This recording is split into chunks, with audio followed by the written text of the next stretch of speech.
You're ready. Okay, so to deliver our keynote address to talk about aroma, which is great because weed smells good. That's the important thing. And that's how we know we like it. He's the CEO of True Terpenes, and he's here for us this morning. Put your hands together and please welcome Daniel Cook.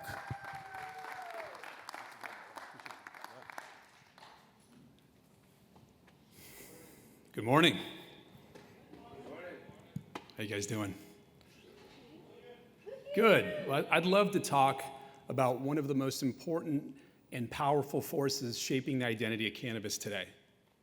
And after 20 minutes or so, I'd love it if you guys could walk away with a new perspective on cannabis products and maybe a few more ways to compete in a really tough market. But first, I have a question. If you had to make a permanent choice between keeping your sense of smell or keeping your cell phone, which would you choose? Permanent. Remember, your cell phone has everything. Your contacts, your work, your family, everyone you love reachable within seconds. So show of hands, who keeps a cell phone? Okay. Sense of smell? Okay. It's a cannabis crowd, so we over-indexed on smell. I get that. That's good. But let's hold that thought, because here's what 7,000 people from around the world actually chose.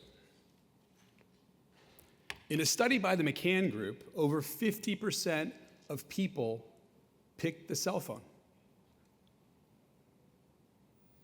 Now, that says less about phones than it does about how we undervalue smell.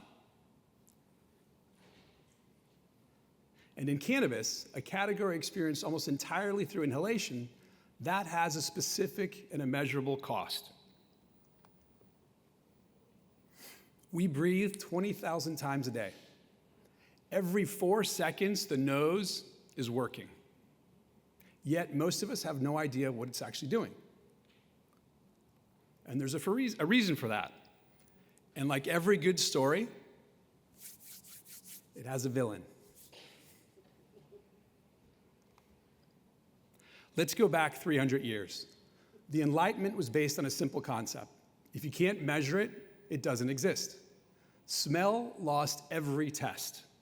It was uncontrollable, subjective, associated with disease, poverty, and animals. Then Charles Darwin came along, and he made things a lot worse. When Darwin put humans on the same evolutionary branch as every other animal, the Victorian world panicked. If animals depended upon smell, and we were superior to animals, well, then smell couldn't be that important, right? A French neurologist named Paul Broca examined the olfactory bulb, and he declared it useless. Now, maybe it's a bit too much to call Broca a villain. He had the clergy, the intellects, even the police chief on his back. They asked for proof that we had evolved beyond animals. His response was that the human brain is so developed that we didn't need smell anymore. He was wrong. But the idea stuck. To be civilized, we suppress smell. We stand upright. We don't sniff the ground. We gaze at stars. That bias that humans reason and animals smell stuck with us for decades and centuries, and it also stunted our industry. Vision and hearing have a distinct advantage. You can record them, play them back, measure them quite easily. You can capture light on film, sound on vinyl.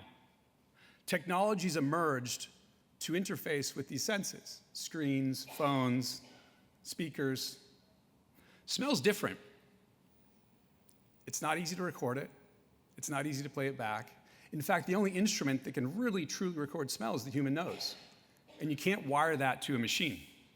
So the engineers moved on, and smell fell behind. In fact, it wasn't until 2004 that the first Nobel Prize was awarded for the study of smell. One prize after 300 years of neglect. And during that window, as neuroscience was catching up, we built a cannabis industry around a single number: THC percentage. The most complex sensory plant on Earth, and we reduce this to a single metric. You can draw a straight line from Broca's dismissal of the olfactory bulb to every THC label on every shelf around the world today. The same bias, 300 years apart. So, what do we get wrong? Quite a bit, actually. Smell features the largest single gene family in the human genome for a sense. It's larger than vision, hearing, and taste put together. Evolution is a ruthless editor. It never would have invested this much into smell if it was meaningless. So the nose is a powerful instrument. It can do 3 things in the brain that nothing else can do. Here are the superpowers.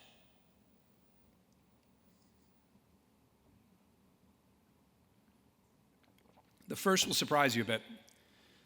Close your eyes.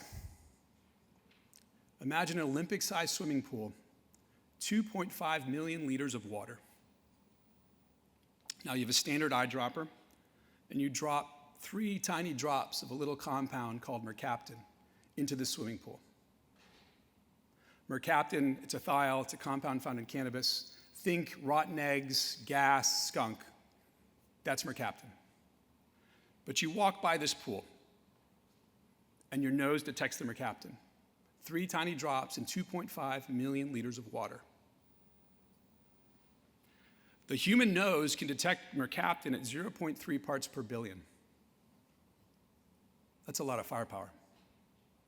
Yet we hand the nose a THC number, and we call that a product spec.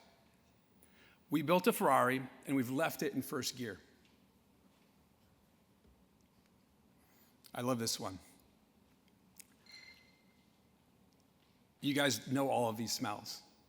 So again, close your eyes. Imagine bread baking in the kitchen of someone you love. Imagine the first rain on a spring garden, or pine needles on a path that you walked 20 years ago. I worked in wine cellars in South America for nearly 10 years, and I remember it like it was yesterday. This is the late 90s, almost 30 years ago. Wet stone, the iron tang of pipes, damp earth that hadn't seen the sunlight in decades, old oak with vanilla, dried spices, mushroom, wine seeped into wood over years and years, yet something alive, grape skins, fermentation, juice, tannins mingling. The smelling conditions in wine cellars are ideal. You have cold, crisp air, dim lights, and sound that kind of disappears into the oak rooms and the caverns. You're not reminded, you're there. Light, sound, feeling. The past arrives fully before conscious thought. It's not memory, it's re-experience. Smell collapses decades into seconds. And for cannabis brands, it's not a philosophical point, it's strategic. Aroma gives product its identity, and it creates a place the consumer can come back to every single time.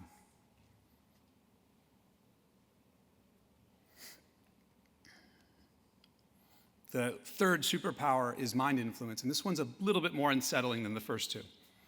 Smell influences the mind before the mind knows it's being influenced.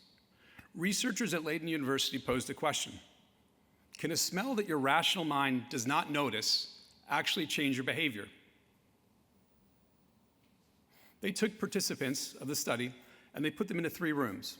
The first room was scented with lavender, second with peppermint, and the third was neutral, no smell at all. Then they played a trust game. They gave each participant money, and they measured how much money they would give to strangers, people they'd never met before.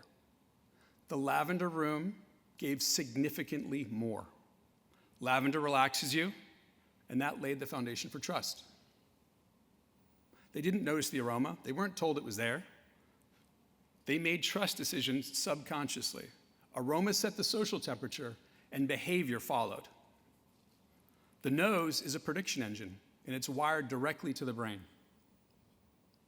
So 3 superpowers: super strength, time travel, and mind influence. Let's apply these 3 superpowers to cannabis now.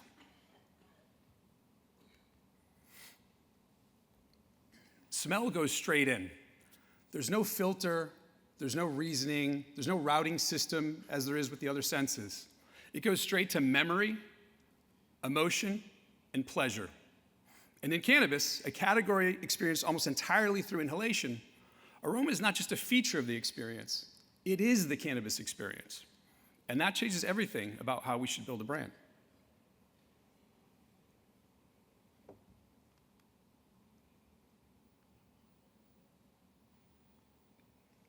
So my home state of Oregon was one of the first states in the US to legalize cannabis. For 5 years pre-COVID, we hosted something called the Oregon Cultivation Classic. As part of this, for those full 5 years, we set up a sensory study. And we involved the top craft growers in Oregon. And the objective was to define what drove preference. Why would someone pick one strain over another strain? So hundreds of consumers, tasting blind, thousands of samples, all of it was organic. There were no labels, no names, no numbers. And there was one variable that predicted preference for those 5 years. And it wasn't THC, it wasn't terpenes, it wasn't dosage. Any idea what it might be? Aroma. Aroma was the number one predictor of preference and the number one driver of enjoyment and pleasure. So when labels disappear, the nose is your guide. It's your beacon. It's your biological quality scanner. 10 years ago, we asked ourselves, what if you built a company around that concept? And then we went to work. This is our field in Yakima Valley, Washington for True Terpenes. We grew, harvested, processed in this field for the past 6 years now. And we looked at every aspect of the supply chain through the lens of sensory science and aroma. You know, what happens to certain minor compounds and aromatics, the thiols, the esters, the aldehydes, the ketones, when you harvest at a certain date? What happens if you harvest in a certain way? What if you freeze it? How do you manage cold chain? What if you use different extraction technologies? We were studying what happens with aroma at every single step of the plant's journey from seed to shelf. And we really did struggle to capture the best expressions. It's a delicate, fragile game. But our work confirmed what data says. Winners speak the language of aroma, fluently, consistently, and on purpose. When you consume cannabis, though, sometimes the language is misunderstood. You think you're tasting, but you're not. Taste is blunt. It has 5 aspects: salty, sweet, sour, bitter, umami. That's the entire vocabulary. All that you call flavor, your cream, your diesel, your cake, your berry, it's not taste at all, it's smell. The nose gets 2 cracks at forming smell and forming flavor with smell. It's on the inhale, and it's on the retronasal exhale. Your tongue gets all the credit, your nose is doing all the work. Block your nose and try a few strains. It doesn't matter which ones, forbidden fruit, gelato, OG Kush. If your nose is blocked, they're all the same. You can't distinguish one from another. Taste and THC are very important. They just can't take all the credit. THC is the volume knob. Let's call taste the equalizer. But aroma is the song, and it plays first. So what happens when that song goes silent? Imagine a world without aroma.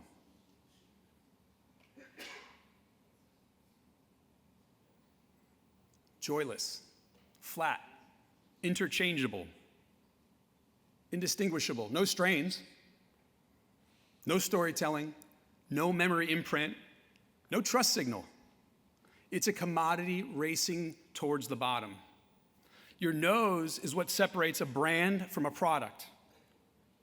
Memory, loyalty, a premium price, it's based on smell. Without it, you're not selling an experience, you're selling a number. Cannabis business is tough enough as it is. We're in a frontier market. We do hard shit every day. It's hard building a cannabis business. Price compression's rampant. I've heard it a few times at this conference. Every year, ratcheting down and trying to compete off a price. The shelves are full of monochromatic products that you can't distinguish one from another or tell why it's special. 1 in 4 companies in cannabis are profitable. We can't afford to ignore what drives the human experience. We can't afford to let aroma walk out the door. But there's hope. There's a playbook. It has 3 parts. First, target for aroma. Don't start with a product idea and work your way backwards to aroma. Do the reverse. First, ask, who is this intended for? And next, what is the experience that you're trying to shape? That's your targeting. If you can do this, aroma becomes a value signal, not an accident. Second, design. Design follows targeting. You're not formulating, you're building a sensory experience. Map sensory notes in a very conscious way. Tap into the full, diverse chemoscape of cannabis. There's so many options, so many directions to take it.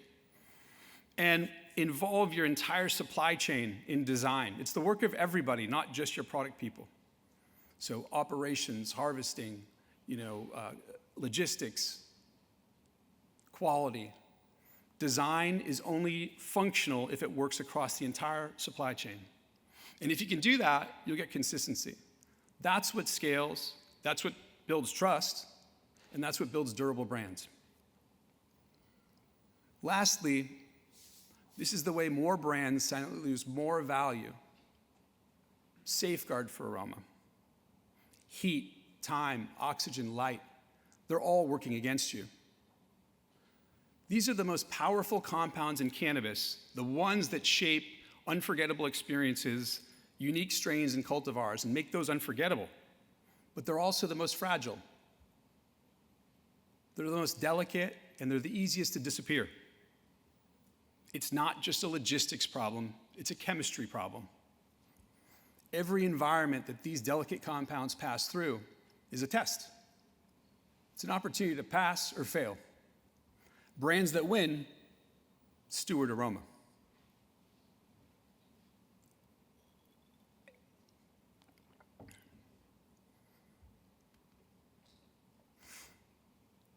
It brings me back to where we started. At the beginning, I asked you to choose between your cell phone and your sense of smell. Most people around the world, with the exception of this group, choose the cell phone. It's visible, it's measurable, it's easy to explain. Everything that you can relate to is on your cell phone. But here's what you can't get from a cell phone. You can't get the earthy petrol smell of a kush from the California hills. You cannot get the sandalwood incense smell of a blonde hash from a Dutch coffee shop. You can't get the spiced resin and cedar of a Nepalese temple ball hand-rolled at altitude. Smell is the most sophisticated sensory instrument on Earth, ancient hardware that evolution invested in more than anything else in our genome. It's a direct line to emotion, memory, and pleasure that bypasses logic entirely. And in cannabis, a category experienced almost entirely through inhalation, it's not a feature, it's the foundation.